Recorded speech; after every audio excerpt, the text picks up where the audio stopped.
Hello everyone. Hindu धर्म में नवरात्रि के पर्व का विशेष महत्व माना जाता है।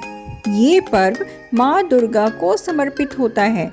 साल में दो प्रमुख नवरात्रि आती है, एक चैत्र नवरात्रि और दूसरी शारदीय नवरात्रि।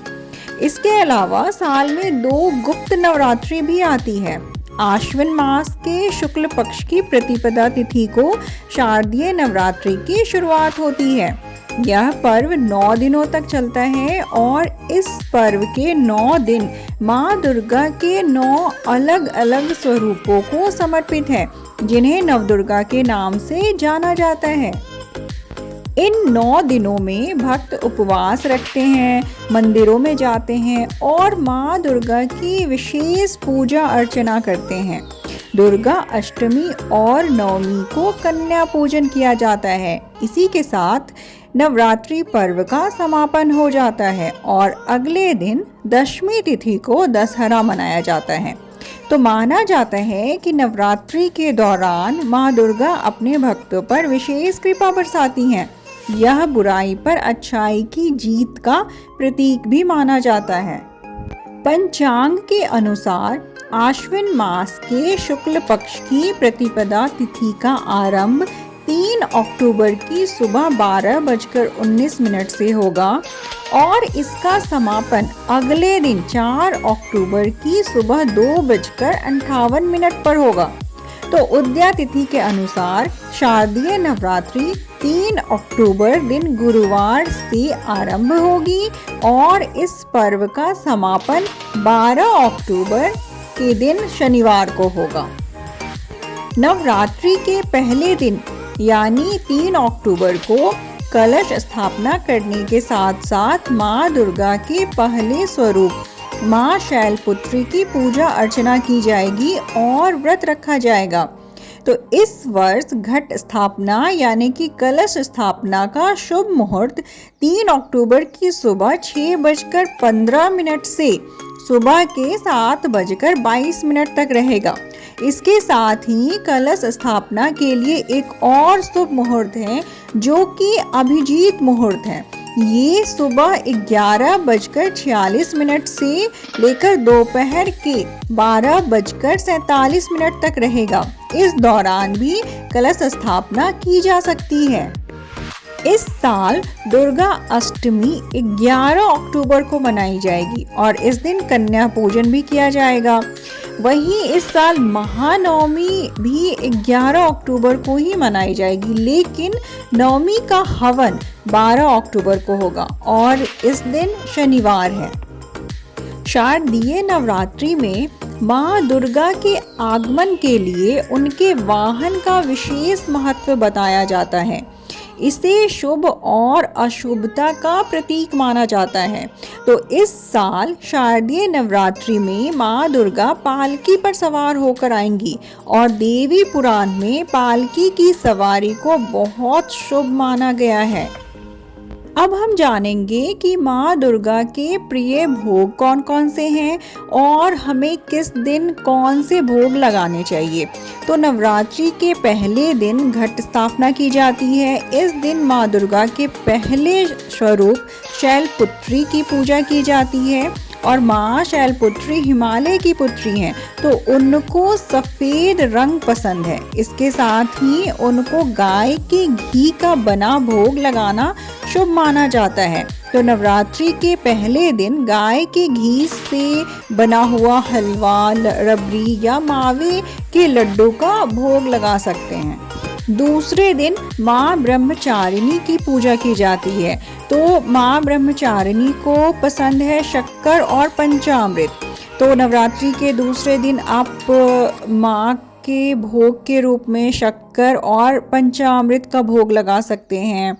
इस भोग को माँ को अर्पित कर उपवास के दौरान आप ग्रहण भी कर सकते हैं। अब नवरात्रि के तीसरे दिन माँ के चंद्रघंटा स्वरूप की उपासना की जाती है। तो माँ चंद्रघंटा को दूध बहुत प्रिय है। माता को दूध की बनी मिठाई, खीर का भोग लगाना शुभ माना जाता है और दूध माँ को बहुत प्रिय है, इसलिए इसका भोग लगाने से माँ बहुत प्रसन्न होती हैं। फिर चौथे दिन माँ कुष्मांडा की पूजा की जाती है, तो इस दिन आप मालपुए का भोग लगाएं। माँ दुर्गा के स्कंद माता स्वरूप की नवरात्रि के 5वें दिन पूजा की जाती है। तो माँ को फल पसंद होते हैं, जिसमें केले का भोग लगाया जाता है। तुरंत एनर्जी देने वाले फल को लेकर मान्यता है कि शारीरिक रोगों से मुक्ति मिलती है। अब माँ कात्यायनी को देवी दुर्गा का छठा रूप माना जाता है। तो पुराणों के अनुसार माना जाता है कि ऋषि पुत्री होने के कारण माँ को कात्यायनी नाम से जाना जाता है। तो माँ को भोग लगाने के लिए मीठे पान, लौकी या शहद का उपयोग किया जाता है। अब माँ काल रात्रि दुष्टों का विनाश करने वाली हैं। तो माँ दुर्गा के 7वें रूप काल रात्रि की 7वें दिन पूजा की जाती है। इनके शरीर का रंग घने अंधेरे जैसा और बाल बिखरे रहते हैं, इसलिए इन्हें काल रात्रि कहा जाता है। तो माँ काल रात्रि को गुड़ बहुत प्रिय है। गुड़ से बने प्रसाद का भोग लगाना चाहिए। अष्टमी के दिन माँ के महागौरी रूप की उपासना की जाती है। महागौरी को माता पार्वती का रूप माना जाता है। तो महागौरी को नारियल बहुत प्रिय है। अष्टमी के दिन माँ को नारियल का गोला चढ़ाएं। अब माँ सिद्धिदात्री माता दुर्गा का 9वीं शक्ति है। माँ सिद्धिदात्री भक्त को सभी प्रकार की सिद्धियों को देने वाली है। नवरात्रि के 9वें दिन इनकी पूजा की जाती है। इसके बाद कन्या पूजन किया जाता है और पूजन करने के बाद उनको चना मसाला या फिर हलवा, पूरी और खीर का भोग लगाना चाहिए। अब हम जानेंगे कि नवरात्रि के 9 दिनों तक हमें किस रंग के कपड़े पहनने चाहिए और उनका महत्व क्या है।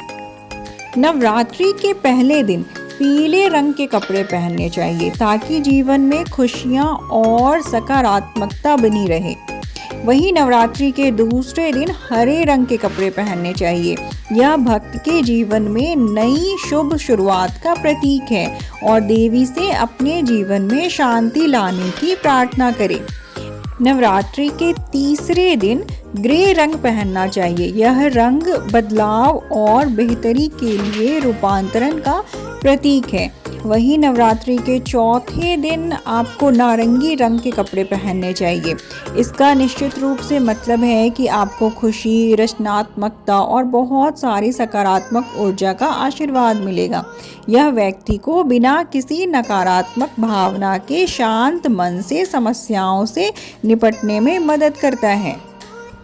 सफेद रंग शांति और सद्भाव का प्रतीक है, इसलिए यह किसी के जीवन में बहुत महत्व रखता है। तो नवरात्रि के 5वें दिन सफेद रंग की आवश्यकता होती है। इस रंग को पहनने से भक्त को अपने जीवन में सुरक्षा, खुशी और विचारों की शुद्धता की भावना का आशीर्वाद मिलता है। लाल रंग एक शक्तिशाली रंग है जो प्यार, जुनून और बहादुरी की भावना को दर्शाता है। तो नवरात्रि के 6ठे दिन अगर लाल रंग पहना जाए तो यह हिंदू भक्तों को पूरे साल के लिए जीवन में शक्ति, निष्ठा और सुंदरता का आशीर्वाद देता है। नवरात्रि के 7वें दिन शाही नीला इस रंग के कपड़े आप पहने। तो वहीं नवरात्रि के 8वें दिन आपको गुलाबी रंग का उपयोग करना चाहिए और नवरात्रि के 9वें दिन बैंगनी रंग के कपड़े पहने। इससे समृद्धि और वैभव का वरदान मिलता है। नवरात्रि के 10वें दिन हमें हरे रंग का उपयोग करना चाहिए। माँ दुर्गा की प्रिय वस्तुओं में लौंग सबसे प्रमुख है। तो नवरात्रि में लौंग के बिना माँ दुर्गा की पूजा का संपूर्ण फल नहीं मिलता। ऐसी मान्यता है कि नवरात्रि में लौंग के कुछ उपाय किए जाएं तो माँ दुर्गा अपने भक्तों से बहुत जल्दी प्रसन्न होती हैं। आपकी धन समृद्धि में वृद्धि होती है और परिवार में सुख शांति बढ़ती है। तो माँ को प्रसन्न करने के लिए आप नवरात्रि के 9 दिन रोजाना एक गुलाब के साथ माँ दुर्गा को लौंग का एक जोड़ा चढ़ाएं। नवरात्रि में धन प्राप्ति के लिए लौंग का यह उपाय बहुत असरदार माना जाता है। इस उपाय को करने से आपके घर में बरकत बढ़ती है और मन में सकारात्मक विचार आने लगते हैं। नवरात्रि के 9 दिन रोजाना सुबह और शाम को लौंग और कपूर का धुआं पूरे घर में करना चाहिए।